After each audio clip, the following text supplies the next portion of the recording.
とやから女になれよ。ちゃんと親孝行してる？今ドラマいいところだから待っ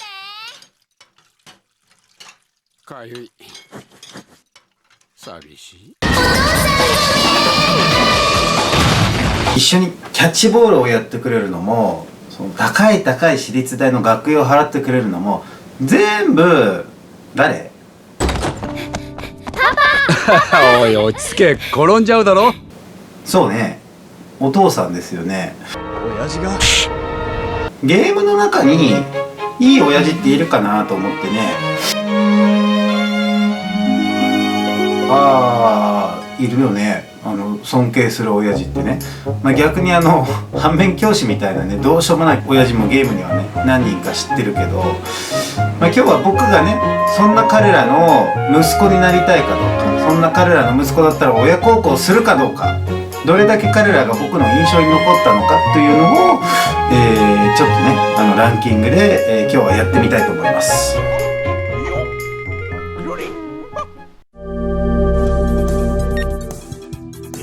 私だ、マイク・ハガーだ。君もスーファミ世代ならファイナルファイトの元プロレスラーである市長マイク・ハガーを覚えているはずだ。だが彼がなぜ戦っているのか、その理由を忘れている人も多いはずだ。僕もこの動画を作るまではその一人だった。マイクは悪の組織に娘を誘拐されていたのだ。いやー、娘を助けるためにここまでやる親父はすっごい。ちなみにマイクは僕の親父と同い年らしい。今はもう70代ですね。おじいちゃんになったマイク・ハガの新作出ないかな。ハガ好きな食べ物はハンバーグとカレーライス。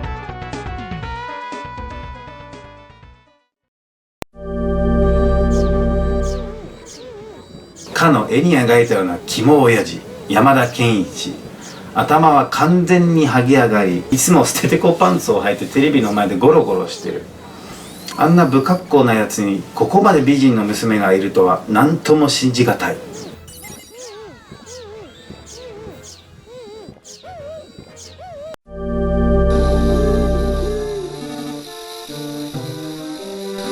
マザーという名前のゲームだけど、一番キャラで印象が濃いのはお父さんであるフリントではなかったかね。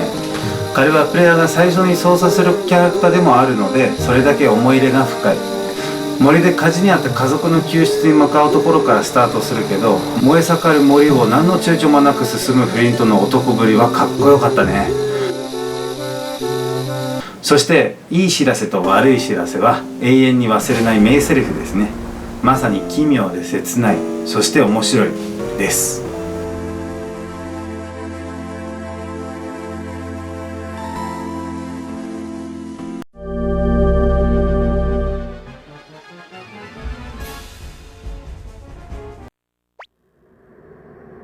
幻想水湖伝1では主人公とその父親テオが戦争で敵同士となる。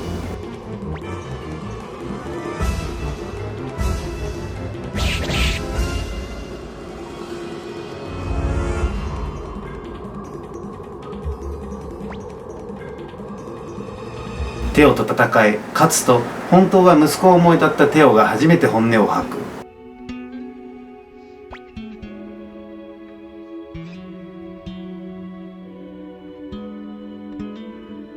幻想水湖伝2ほどよくできたストーリーだとは思わないけど、それでもテオの最後は感動ものでしたね。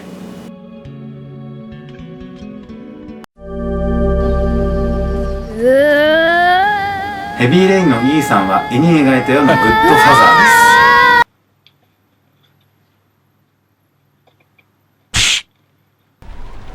です。息子を救うために苦しむ覚悟はできていますか？ 5 分以内に自分の指を1本第一関節から切り落としてください。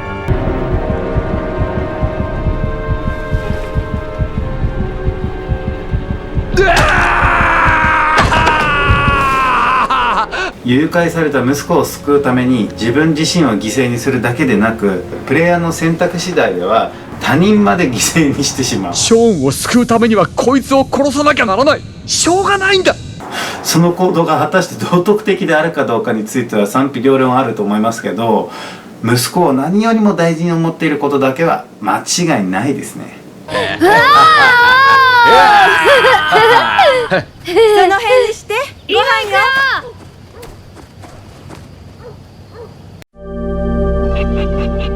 ゼルダシリーズにはお父さんキャラは他にもいるけど、僕はロンドン牧場の支配人であるマーロンのお父さんタロンが一番好きですね。寝てばかりで仕事もしない典型的なダメ親父だけど、どこか憎めないところもあってなんだか可愛くないですか。ちなみに僕はマーロンちゃん派なので、このダメ親父がいつか僕の義理のお父さんになるはず。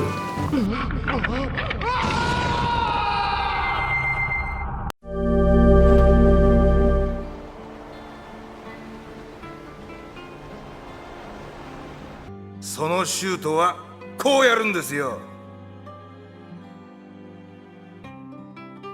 FF10 のジェクトほど性格の悪い親父もなかなかいないと思う。お前にはできねえよ。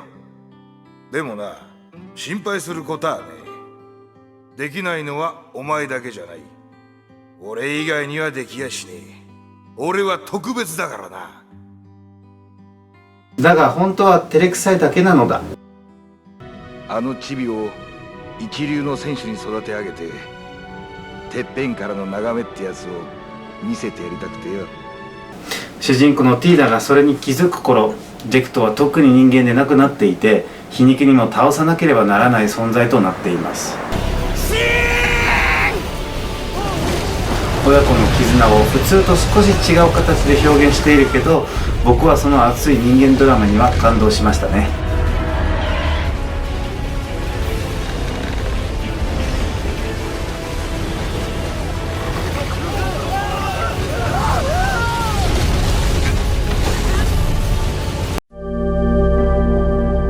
一人で大空を航空する孤独な船乗りドラクマ。老人と海ではなく老人と空ですね。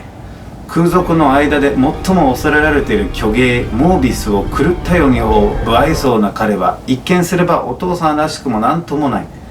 だけどずっと後になってプレイヤーは彼がなぜモービスを追っていたのかを知ることになる。大事な一人息子はモービスに命を奪われていたのだ。息子の敵討ちを人生唯一の生きがいとし、そのために自分の命を犠牲にまでしようとした彼は、よっぽどの息子思いだったに違いない。ユキ、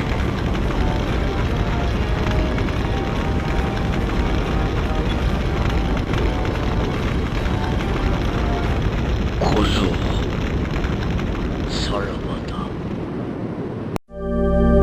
ゲームのお父さんキャラといえばやはりこのパパスでしょう。なぜか僕の動画はドラクエ5がとにかく上位にランクインしまくってるね。主人公が幼少期に強くて優しいお父さんと一緒に冒険する時ほど、ゲームで親子の絆を感じたことは本当にないと思う。孫の顔を見せてあげられなかったのは残念でならない。来い、最後は武術家らしく死なせてやる。